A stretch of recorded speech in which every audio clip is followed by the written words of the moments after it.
I've imagined this moment for so long. Sister. 여기 아주 용감한 기자가 있습니다.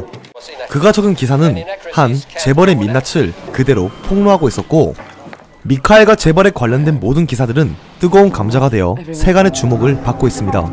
하지만 상대 재벌은 억울하다며 손해배상으로 60만 크로나, 한화 약 7,500만원 가량을 요구했죠.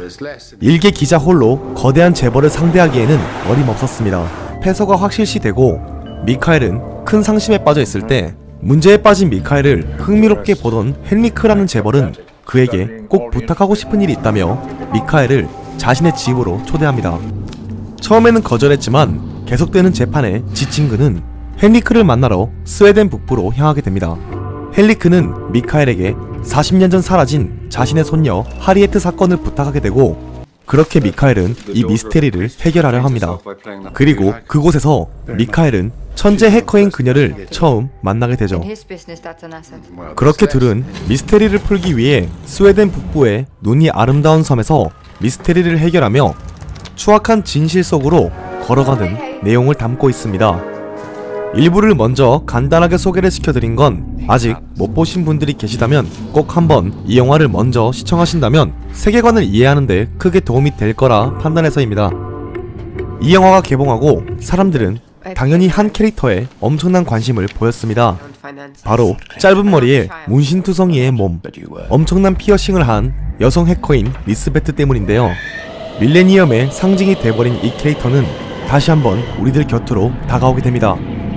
앞서 소개해드린 2011년의 여자를 증오한 남자들을 뒤이어 7년 만에 거미줄에 걸린 소녀로 돌아왔습니다. 많이들 아시겠지만 이 영화의 원작은 전 세계적으로 8천만 부 이상이 팔렸다는 슈퍼 베스트셀러, 스웨덴에서는 성경보다도 많이 팔렸다는 밀레니엄 시리즈입니다. 1권 여자를 증오한 남자들, 2권 불을 가지고 노는 소녀, 3권 벌집을 발로 찬 소녀를 이어서 출시된 화제의 4부 거미줄에 걸린 소녀의 이야기를 다루고 있는데요. 제목만 봐도 뭔가 보통 소녀의 이야기는 아니겠다 짐작되시나요? 시리즈라서 꼭 책이나 이전 작품들을 봐야 할까 라고 생각하시겠지만, 이번 영화는 단독 에피소드로도 이야기를 흥미진진하게 풀었다고 하니 시리즈의 입문을 이 작품으로 시작해도 될 것 같습니다. 스웨덴 언론인 출신으로 많은 사건들을 폭로했던 스티그 라르손이 1, 2, 3권을 자신처럼 기자 출신인 다비드 라게르크란츠가 이번 4권 거미줄에 걸린 소녀를 만들어냈습니다. 수많은 사건을 보아온 언론인 출신이라 그럴까요? 영화 속 사건들은 단순한 사건으로 끝나지 않습니다. 파고들수록 사건은 더욱 커지죠. 원작 거미줄에 걸린 소녀를 다룬 이번 영화도 자칫 단순해 보일 수 있는 살인사건으로 시작되지만, 사건은 풀면 풀수록 세계적인 범죄 조직, 정부 등 얽혀있는 그들의 스토리가 계속 나옵니다. 거미줄에 걸린 소녀의 시작은 이렇습니다. 어느 컴퓨터 공학자가 독자적으로 개발한 기술을 도둑맞습니다. 그는 무언가 비밀을 감춘 듯 불안해하는데요. 그의 아들 아우구스트는 태어나 말을 한 적이 없는 아이지만 수학과 그림에는 천재적인 재능을 가지고 있는 서번트 증후군을 가지고 있었습니다.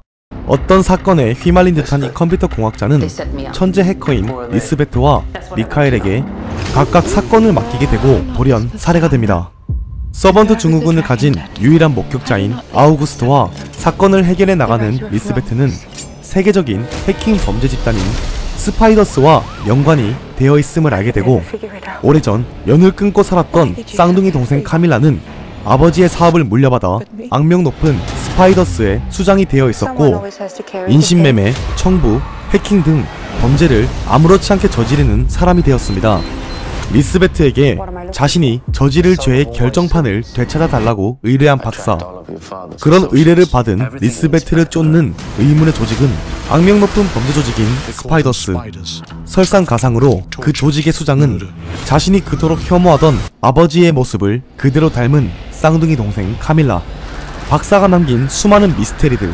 한 피를 나눈 가족은 세계 최고의 범죄 집단이 되어 리스베트의 목숨을 노리고, 그런 그녀를 도와주는 기자 미카엘과 IT 전문가인 그녀의 조력자들, 그리고 영화 겟아웃으로 이름을 알린 라키스 스탠필드가 에드윈 리덤 역을 맡았습니다.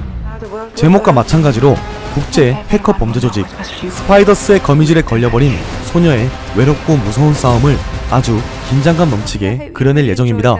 이 작품은 밀레니엄 여자를 증오한 남자들에서 차갑고 정적인 분위기를 아주 잘 그려낸 데이빗 핀처가 총괄 프로듀서로 참여하였고, 제가 리뷰했던 맨 인 더 다크 이블 데드 리메이크를 만든 페데 알바레즈 감독이 연출을 맡았습니다. 듣기만 해도 영화의 퀄리티는 걱정하지 않아도 좋겠네요. 맨 인 더 다크에서 신선한 스릴을 선보였던 그가 이번엔 차갑고 조용한 북유럽의 스릴을 어떤 식으로 스크린에 그렸을지 상당히 기대가 되네요. 그리고 감독뿐 아니라 리스베트 역시 배우가 바뀌었습니다. 전작에선 루니 마라가 리스베트를 연기했는데요, 이번 작은 클레어 포이가 리스베트 역을 맡게 되었습니다. 참고로 거미줄에 걸린 소녀 속 리스베트의 역할을 나탈리 포트만, 스칼렛 요한슨 등 유명한 할리우드 배우들도 탐냈다고 해서 화제가 되었습니다. 앞서 보여드린 것처럼 리스베트라는 캐릭터는 굉장히 폭력적이고 암울하고 조용하지만 그 속에 사람에 대한 상처와 아픔을 동시에 그려야 되는 캐릭터인 만큼 더욱 클레어 포이의 연기가 기대가 되는 듯합니다. 7년이 지나 제작진과 배우들이 더욱 업그레이드된 지금 이 엄청난 세계관을 가진 영화는 우리를 더욱 설레게 하기에 충분하다고 생각합니다. 범죄 액션 스릴러를 좋아하시는 분들이라면 절대 놓쳐서는 안 된다고 감히 말씀드릴 수 있습니다. 전세계 1억 명의 독자를 사로잡은 베스트셀러 밀레니엄의 네 번째 이야기를 다루는 이 영화는 오는 11월 28일에 극장에서 만나보실 수 있습니다. 그럼 거미줄에 걸린 소녀 많은 사랑과 관심 부탁드리면서 저는 여기서 인사 올리겠습니다. 이상 홍시나마였습니다. 감사합니다. It was you who lit the match.